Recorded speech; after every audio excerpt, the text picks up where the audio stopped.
If you're not chanting Om every day, you're really missing out on something really huge. And honestly, some of the points I'm going to share with you today, I haven't seen anyone else talk about them. Not in spiritual circles and not even in most scientific videos. I'm not just saying this to sound dramatic. I felt the shift myself in my body, my breath, and my clarity. So if you have ever chanted Om, or even if you haven't, this is going to open your eyes to what it really is going to do your system. Let's get into it. First, let's understand something really basic but really profound. A, Ma are the only three sounds a human can make without using his tongue. Think about that. That means these are the most fundamental sounds available to the human body. In yogic terms, they're known as the sounds of creation. And once you chant them, even in a noisy environment, it's like they cut through every other sound. Because these aren't ordinary syllables, they're vibrational keys. They override everything else and bring your awareness inward. Try this out for yourself. When you're chanting Om, Om is such powerful vibration that everything else that's around you, you won't even hear. That itself proves how powerful that is. Now here's what I felt and what many yogis talk about. When you chant the sound Ah, it vibrates through the entire body. The sound U rises upward. You feel it from your chest to your throat and your head. And then M, Ma, the humming, vibrates everything from your throat chakra upward, including the third eye and crown. These aren't just vibrations. They correspond to specific chakras and energy points. That's why Sadhguru includes Om in practices like Sambhavi, not just for tradition, but because it activates the system. Every disease known to man, starts with a cell which forgets what it's created to do.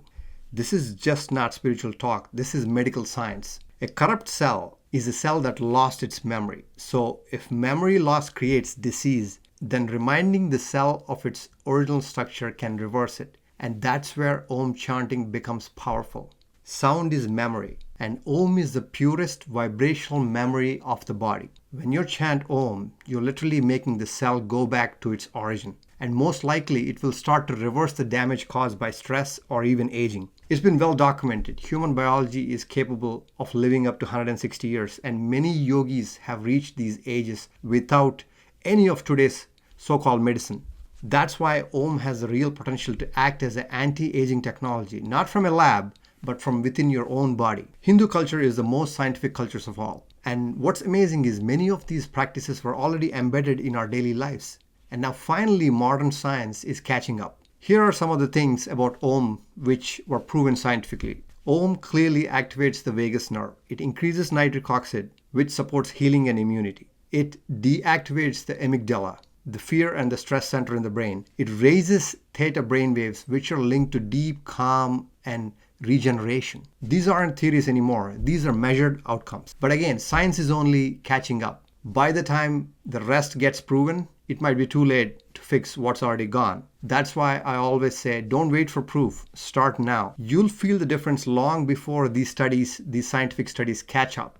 So what does all this mean for you and me? It means Om is just not a chant. It's a reset tool for your entire system. A vibrational reminder that helps your cells return to where they're originally meant to be. And you don't need equipment. You don't need medicine. You just need your breath and your voice. I'm not here to convince you, just to share what I've experienced. Try Om chanting just 21 times a day for 21 days and watch your breath, your emotions, your thoughts, even your energy. Something will shift and you'll know it wasn't just psychological. It's your system aligning. If this video gave you a new way of looking at Om, drop a comment. I would like to hear your thoughts. And if you want more content like this, where we break down real yogic practices and show the science and the truth behind them, hit that subscribe button. We only talk about real stuff, no fluff. I'll see you in the next one. Thanks for watching.